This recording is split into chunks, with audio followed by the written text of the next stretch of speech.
to another video. I'm your girl Shanice, a Jamaican living here in Saskatoon, Saskatchewan, Canada.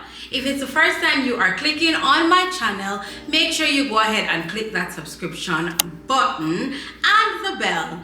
And be sure to leave a thumbs up on this video. If you are a returning subscriber, you'll know the vibe over here.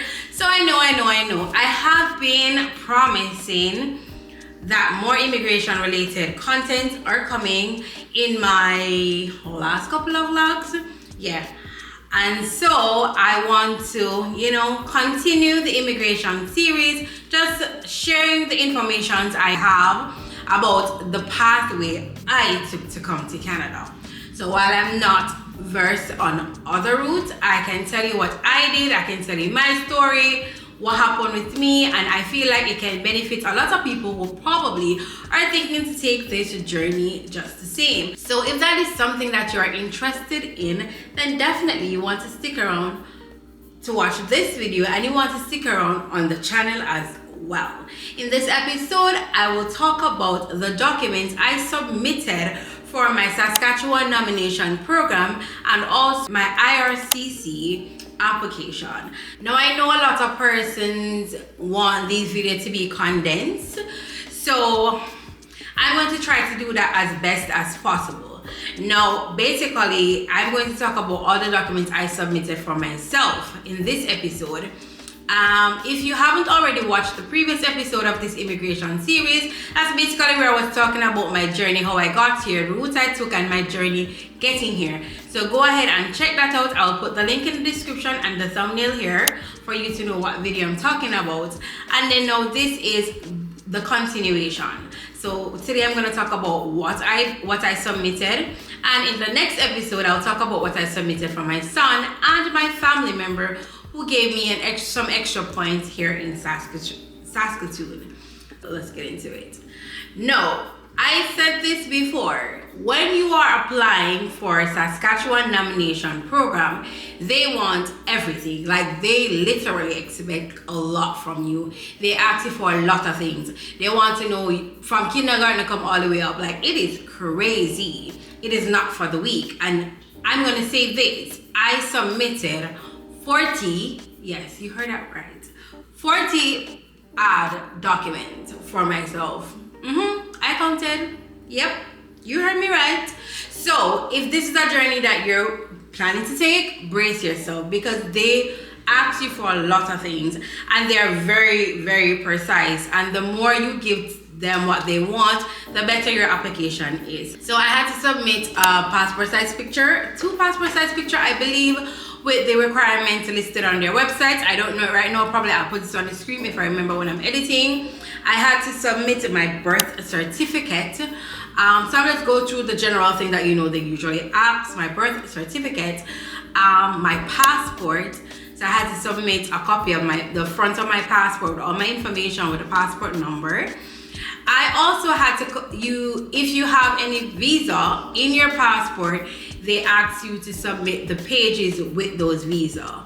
So at the time when I was doing this application, I had my American visa and my Canadian visa.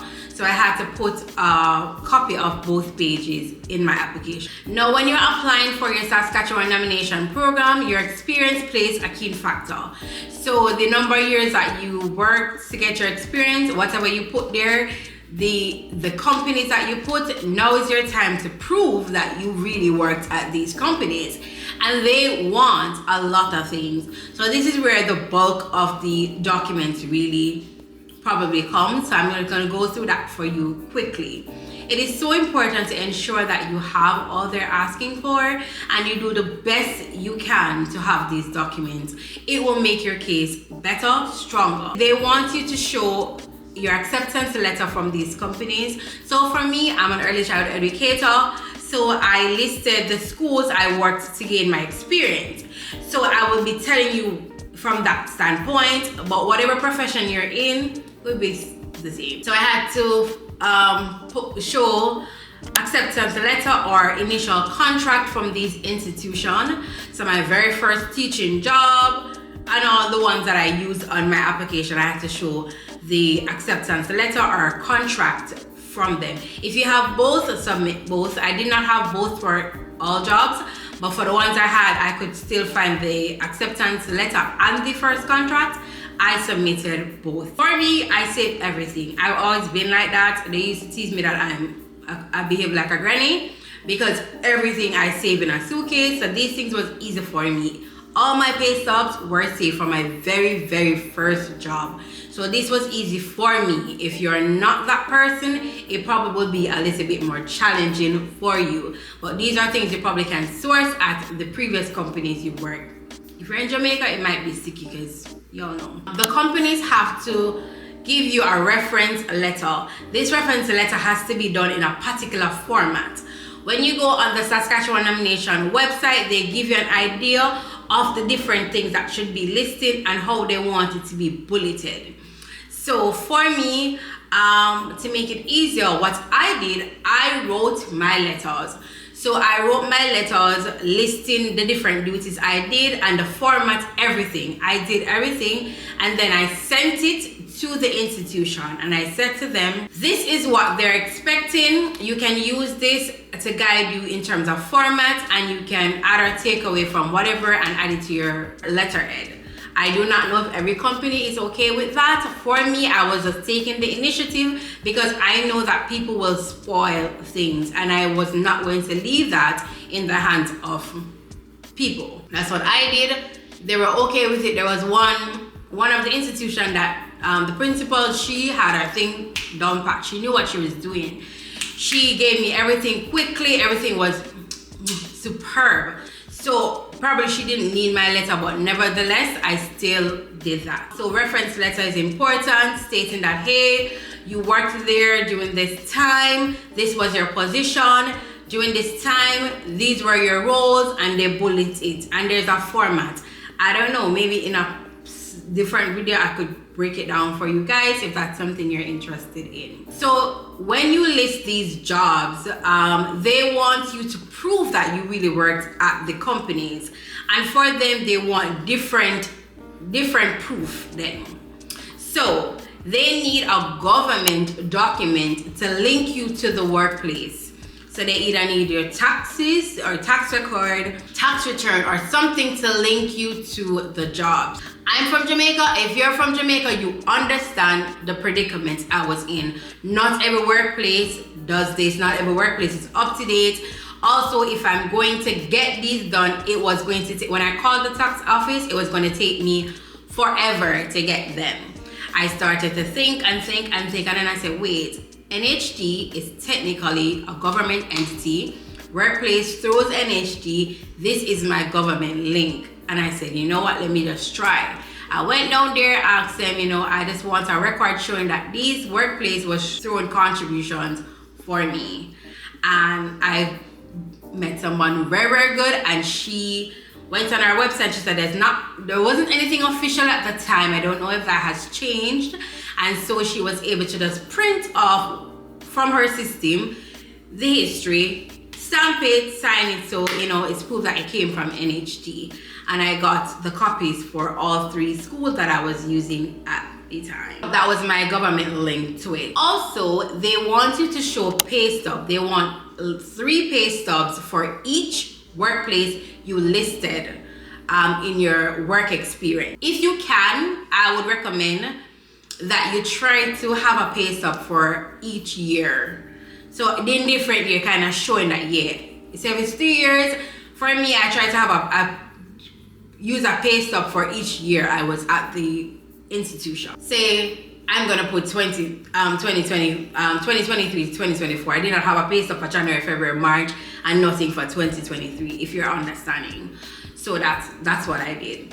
As I said, there was a school that was actually very good at whatever they were doing, and so I actually had my tax form from when I was working there with them, and I found it in my suitcase after I got the NHD. So I got the P24 form, which is like a tax form. If you know, you know. For that workplace, I also had a pension plan. So as I said, any proof that you can find to link you to these companies will work out better for you. And on the website, they will give you ideas as to what you can. So they'll say, they'll give you 10 things. In my opinion, as much of those 10 things you can find to prove, get them. That's what I did.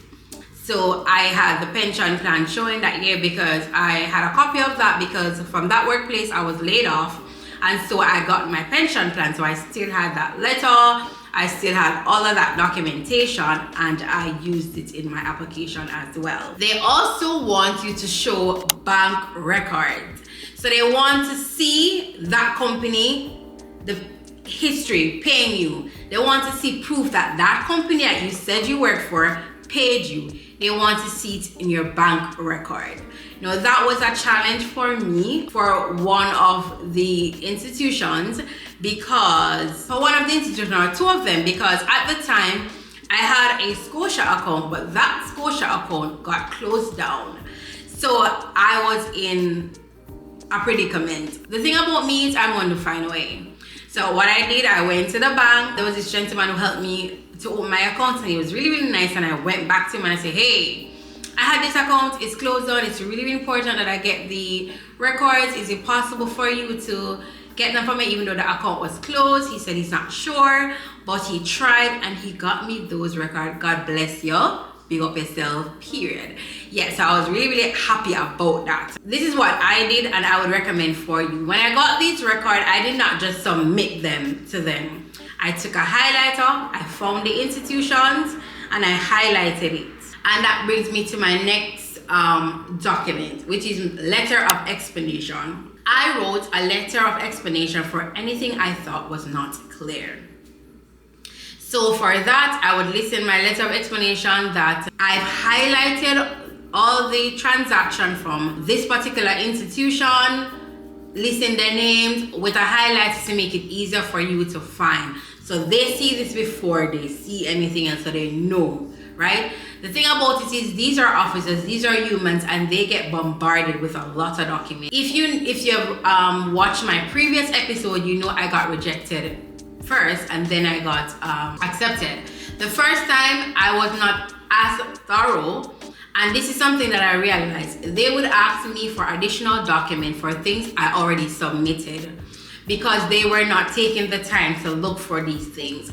That taught me a lot, and so the second time around, I dotted every I crossed every T. And I made sure that anything I think would be hard for them to find, I would list. When you're submitting your documents, you have to create a PDF presentation, which would be like a document version of a PowerPoint. That can be hard for them to find things. So what I did, if I would have a letter of explanation at the beginning, kind of helping to guide them, anything that I think they're gonna wonder, I would list it in the letter of explanation.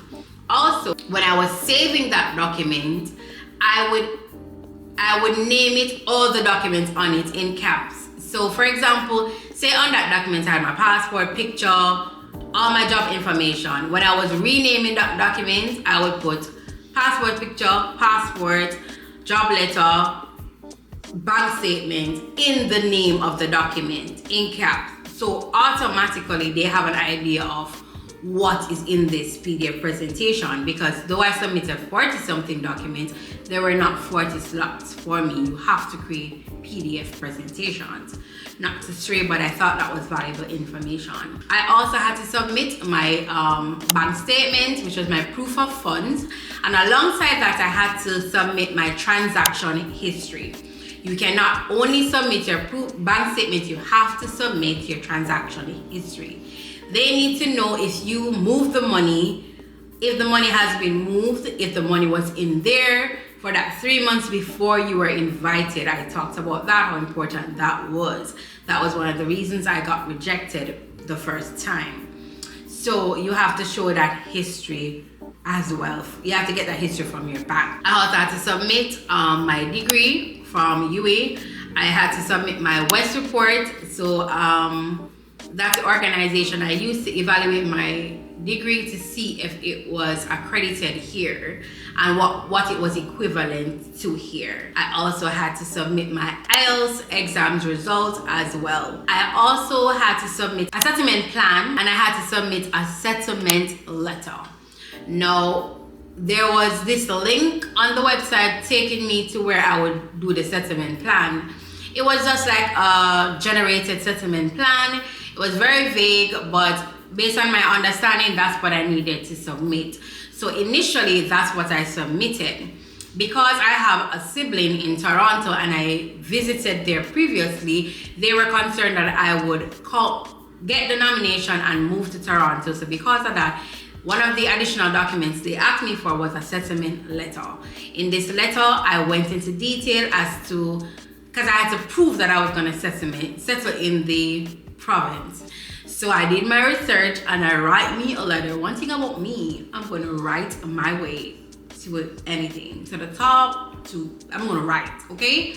So I wrote my settlement letter. I Googled different places. I will do that in a different video for you guys if you want me to go into that. Then I had to submit the Canadian documents for the application.